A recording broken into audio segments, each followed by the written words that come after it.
On our second full day in Denver, we actually decided to hire a car and leave. Although we love Denver, I'm sure you know by now that if we have an opportunity to visit another national park, we're going to take it. So we picked a car up and headed north to first visit Estes Park, which is a town that's a base for Rocky Mountain National Park. In the summer, I believe this turns into a really popular and lively resort, but because of the time of year, it was really quiet. So we just took a quick look around, had a look in some of the local shops, and then carried on to the national park.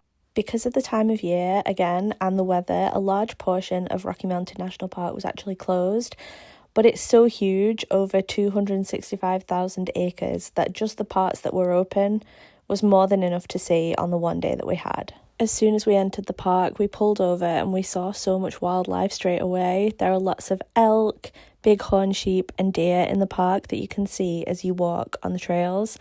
We did a few of the trails. We just had a little look around at the lower part of the park, and then we drove up to really get those beautiful views. There are spectacular mountain views whichever way you turn. I've yet again felt like I was living inside a painting. And Rocky Mountain National Park is actually the highest elevation national park in the US when you go by average elevation. And you're at such a high altitude here that a third of the park is actually above the height that even trees can grow.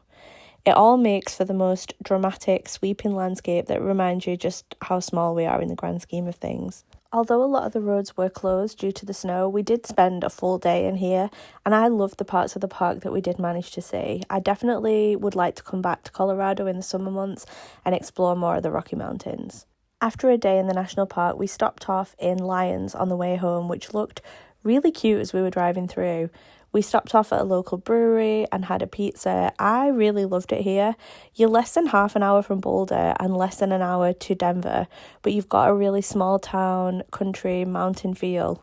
Sadly, I looked on Zillow and let's just say it's not cheap. We returned our car and retired to our hotel because sadly tomorrow is not only our last day in Denver, but the last of our US road trip.